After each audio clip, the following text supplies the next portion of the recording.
Puji Tuhan, salam sejahtera buat kita semua dimanapun kita berada.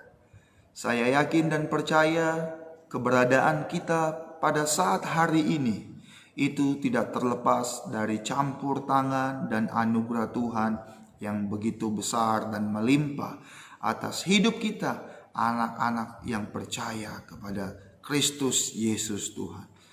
Di kesempatan yang baik ini kita akan yaitu mendengarkan renungan firman Tuhan. Sebab firman Tuhanlah yang menuntun hidup kita kepada kebenaran. Sebab firman Tuhanlah yang menerangi setiap jalan hidup kita, sehingga kita tidak jatuh dan tersandung, sebab Ia ada bersama dengan kita. Amin. Langsung saja kita buka Alkitab kita dalam Efesus pasal yang ke-6 di ayat yang ke-10. Efesus pasal 6 ayat ke-10, demikianlah firman Tuhan. Akhirnya hendaklah kamu kuat di dalam Tuhan, di dalam kekuatan kuasa-Nya. Akhirnya hendaklah kamu kuat di dalam Tuhan, di dalam kekuatan kuasa-Nya. Di kota Efesus terkenal dengan penyembahan berhala.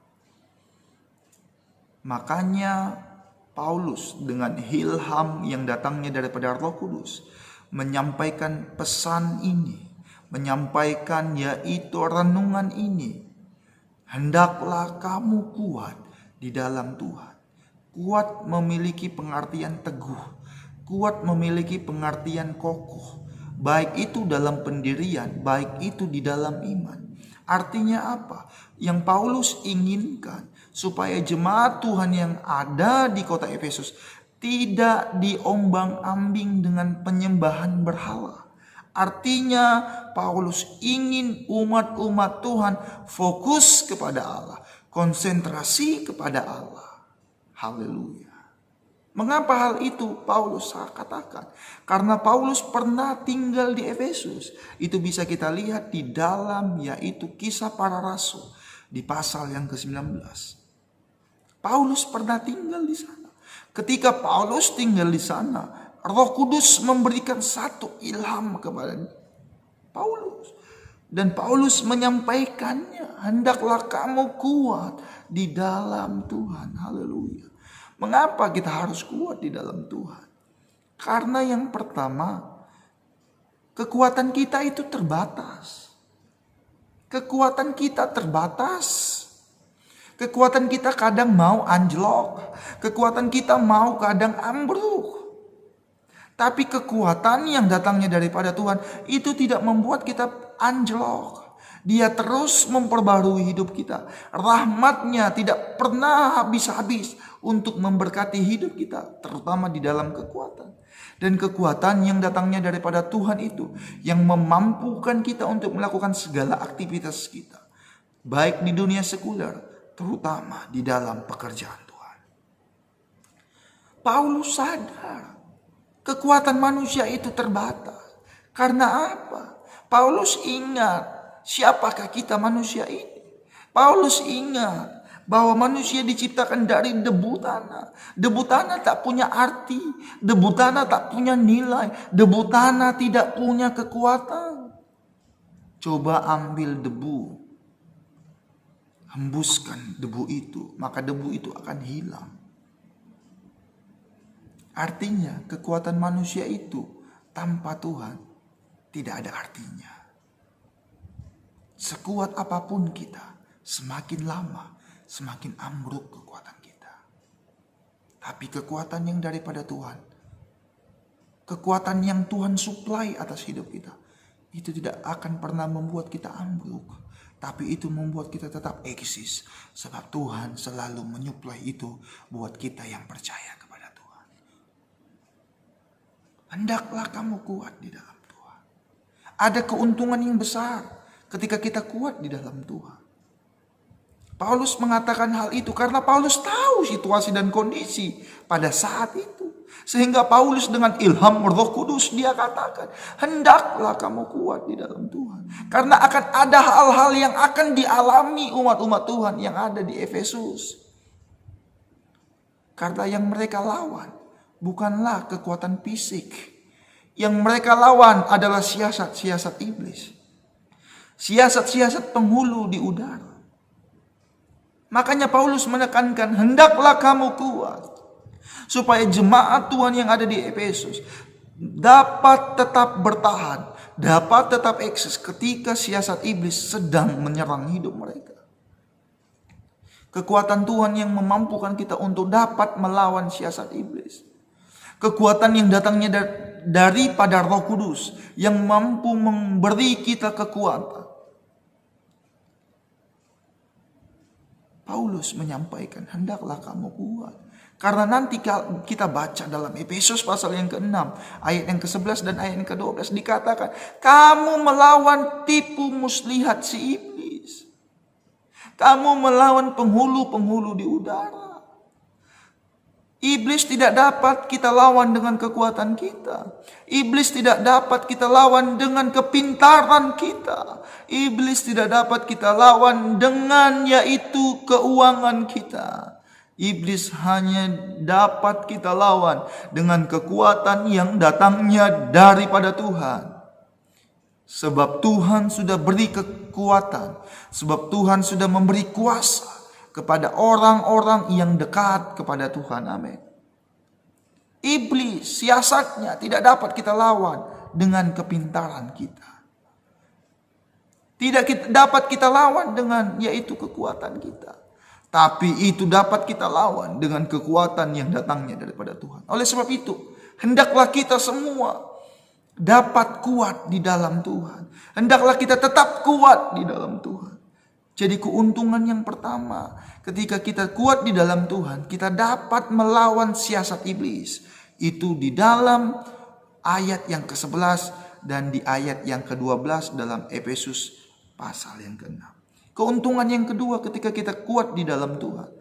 Apapun masalahmu, apapun masalahku, apapun rintangan itu, apapun problem itu, apapun pergumulan itu, dapat kita tanggung di dalam Dia yang memberi kekuatan kepada kita. Itu tertulis di dalam Filipi pasal 4 ayat yang ke-13. Artinya yang kedua, keuntungan yang kita dapat ketika kita tetap tinggal, ketika kita tetap kuat di dalam Tuhan. Apapun masalahmu dan masalahku, besar, kecil, sedang, menengah, itu dapat kita atasi dengan kekuatan yang datangnya daripada Tuhan. Amin. Kekuatan Tuhan mampu mengalahkan apapun. Kekuatan Tuhan dapat menghancurkan kekuatan apapun. Baik itu siasat iblis, baik itu masalahku dan masalahmu. Apa yang sedang kita alami? Manusia terbatas, tidak ada yang tahu. Hanya Tuhan yang tahu. Oleh sebab itu serahkan segala sesuatunya kepada Tuhan. Ketika kita serahkan segala sesuatunya kepada Tuhan, oh Tuhan akan suplai kekuatan kepadamu untuk memampukan kita untuk dapat melewati rintangan yang sedang terjadi dalam hidup kita. Oleh sebab itu, saudara-saudariku, Bapak Ibu yang saya kasihi di dalam Kristus Yesus Tuhan, di kesempatan yang baik ini saya akan menyampaikan renungan firman Tuhan. Hendaklah kamu kuat di dalam Tuhan. Ada keuntungan ketika kita kuat dalam Tuhan. Sebab kekuatan kita manusia terbatas. Yang pertama, ketika kita kuat dalam Tuhan, kita dapat menaklukkan, kita dapat bertahan dari siasat-siasat iblis yang ingin menghancurkan hidup kita. Yang kedua, ketika kita tetap kuat di dalam Tuhan, kita tetap dapat eksis walaupun sedang ada gelombang yang ingin menerpa ataupun yang ingin menerjang kita. Kita tetap eksis. Pertanyaannya, kita sudah tahu ketika kita tetap tinggal dalam Tuhan, kita sudah tahu. Ketika kita tetap kuat di dalam Tuhan, kita sudah tahu hal-hal yang besar yang akan Tuhan kerjakan. Pertanyaannya, bagaimana caranya supaya kita tetap kuat? Bagaimana caranya kita memperoleh kekuatan yang datangnya daripada Tuhan? Ada dua hal juga yang akan saya kasih. Kita akan menerima kekuatan Tuhan ketika yang pertama, kita merenungkan firman Tuhan. Seberapa sering kita merenungkan dan membaca firman Tuhan? Adakah waktumu dan waktu kita semua kita kasih waktu untuk merenungkan dan membaca firman Tuhan. Jadi tips untuk kita memperoleh, jadi cara untuk kita memperoleh kekuatan yang datangnya daripada Tuhan, kita mesti membaca dan merenungkan firman Tuhan. Mari kita baca dalam Mazmur pasal yang pertama. Mazmur pasal yang pertama, di ayat yang pertama, kedua, dan yang ketiga. Saya akan membaca demikian. Berbahagialah orang yang tidak berjalan menurut nasihat orang fasik, yang tidak berdiri di jalan orang berdosa, dan yang tidak duduk dalam kumpulan pencemooh, tetapi yang kesukaannya ialah Taurat Tuhan, dan yang merenungkan Taurat itu siang dan malam. Ia seperti pohon yang ditanam di tepi aliran air, yang menghasilkan buahnya pada musimnya, dan yang tidak layu daunnya. Apa saja yang diperbuatnya berhasil. Saya akan baca dalam versi yang lain. Versi yang lain dikatakan dengan jelas di sana. Saya akan baca. Demikian versi yang lain. Saya langsung saja di ayat yang kedua. Sebaliknya mereka suka akan ajaran Tuhan dan merenungkannya siang dan malam. Di ayat yang ketiga, perhatikan. Jadi mereka menjadi kuat. Saya ulangi, jadi mereka menjadi kuat seperti pohon yang ditanam di tepi aliran sungai. Seperti pohon yang berbuah pada musimnya dan daunnya tidak layu. Semua yang dikerjakannya berhasil. Orang yang merenungkan dan yang membaca firman Tuhan adalah orang yang diberi ilustrasi dalam Mazmur ini seperti pohon yang ditanam di tepi aliran sungai. Walaupun air itu kuat, walaupun air itu deras, dia tetap kuat menahan. Sama seperti hidup kita. Sekeras apapun gelombang, sekeras apapun intimidasi yang sedang engkau hadapi, engkau akan kuat ketika engkau mendengar, ketika engkau membaca, dan ketika kita merenungkan firman Tuhan. Jadi tips yang pertama, ketika kita mengerti akan keuntungan yang besar ketika kita memperoleh kekuatan yang daripada Tuhan, kita harus renungkan firman Tuhan. Mau mendapat kekuatan yang datangnya daripada Tuhan, renungkan firman Tuhan siang dan malam. Hidupmu berhasil, dan hidupmu dan hidupku akan menjadi kuat walaupun gelombang sedang menerpa. Yang kedua, apa tips untuk kita memperoleh kekuatan yang datangnya daripada Tuhan? Mari kita buka Alkitab kita di dalam Yesaya. Di dalam Yesaya pasal yang ke-40. Ini ayat sudah sering. Yesaya pasal yang ke-40. Ayat yang ke-30 dan ayat yang ke-31. Yesaya pasal yang ke-30. 40. Yesaya 40 ayat 30 dan 31. Orang-orang muda menjadi lelah dan lesu, dan teruna-teruna jatuh tersandung. Tetapi orang-orang yang menanti-nantikan Tuhan mendapat kekuatan baru. Mereka seumpama Raja Wali yang naik terbang dengan kekuatan sayapnya. Mereka berlari dan tidak menjadi lesu. Mereka berjalan dan tidak menjadi lelah. Amin. Tips yang kedua supaya kita memperoleh kekuatan yang datangnya daripada Tuhan. Cara untuk kita memperoleh kekuatan yang datangnya daripada Tuhan. Kita harus menanti-nantikan Tuhan dalam hidup kita. Artinya kita memiliki usaha untuk terus datang kepada Tuhan. Untuk bersekutu kepada Tuhan. Untuk menikmati hadirat Tuhan. Ketika kita berdoa kepada Tuhan. Ketika kita menyerahkan hidup kita kepada Tuhan melalui doa kita. Ada sesuatu yang Tuhan kerjakan. Apa yang tak pernah kita pikirkan, apa yang tak pernah kita bayangkan, itu akan Tuhan berikan kepada kita ketika kita berdoa, bersekutu kepada Tuhan. Oleh sebab itu nantikanlah Tuhan dalam hidupmu. Kerjakan apa yang engkau dapat kerjakan untuk Tuhan. Selebihnya Tuhan akan bekerja lebih besar lagi dalam hidupku dan dalam hidupmu. Amin. Nantikan Tuhan. Engkau mau mendapat kekuatan yang datangnya daripada Tuhan yang tak pernah terbatas itu. Nantikan Tuhan dalam hidupmu. Cari Tuhan, kejar Tuhan. Selagi Tuhan kasih nafas hidup kita, kejar Tuhan, cari Tuhan. Jangan engkau tinggalkan persekutuanmu kepada Tuhan karena pekerjaan, karena keluarga, karena yang lain. Tapi utamakan Tuhan dalam hidupmu, maka Tuhan akan mengutamakan keluargamu. Tuhan akan mengutamakan masa depanmu. Tuhan akan mengutamakan seluruh kehidupanmu. Haleluya. Saya ingat satu ayat, saya akan coba dulu. Ayat ini berbicara seperti ini, bahwa ia semakin lama tidak semakin lemah.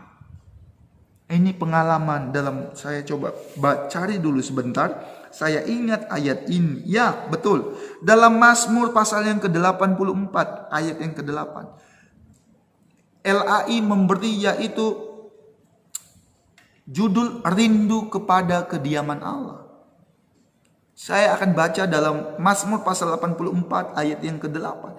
Mereka berjalan makin lama makin kuat, hendak menghadap Allah di Sion. Mereka berjalan makin lama makin kuat, hendak menghadap Allah di Sion. Saya mau kasih kata kunci dalam Mazmur pasal 84 ayat yang ke-8. Orang yang mencari Tuhan, orang yang menantikan Tuhan, orang yang rindu kepada Tuhan, orang yang mau menikmati hadirat Tuhan, dia walaupun berjalan semakin lama bukan semakin lemah, tapi dia semakin lama semakin kuat. Karena apa? Dia menanti-nantikan Tuhan dalam hidupnya. Oleh sebab itu, dimanapun kita berada, mari kita nanti-nantikan Tuhan dalam hidup kita. Mari kita cari Tuhan. Amin. Haleluya. Ketika kita ada di dalam kekuatan Tuhan, ketika kita memiliki kekuatan yang datangnya daripada Tuhan, kita dapat mengatasi siasat iblis, dan kita dapat mengatasi setiap problem hidup kita. Bagaimana caranya kita memperoleh itu? Kita membaca dan merenungkan Taurat Tuhan, firman Tuhan. Dan yang kedua, kita senantiasa menanti-nantikan Tuhan dalam hidup kita. Puji Tuhan. Demikianlah renungan firman Tuhan. Semoga renungan firman Tuhan ini dapat memberkati kita semua. Dapat yaitu memberikan kekuatan yang baru. Dapat memberikan pengharapan yang baru. Apapun yang engkau hadapi, mari fokus kepada Tuhan. Mari fokus kepada Tuhan. Sebab hidupku dan hidupmu itu semua karena anugerah Tuhan. Puji Tuhan. Semoga sekali lagi saya mau berkata, ini menjadi berkat buat kita dimanapun kita berada. Dan kiranya rahmat dan anugerah Tuhan senantiasa menjadi bahagian hidup kita. Demikianlah renungan singkat pada saat hari ini. Tuhan Yesus memberkati kita. Haleluya.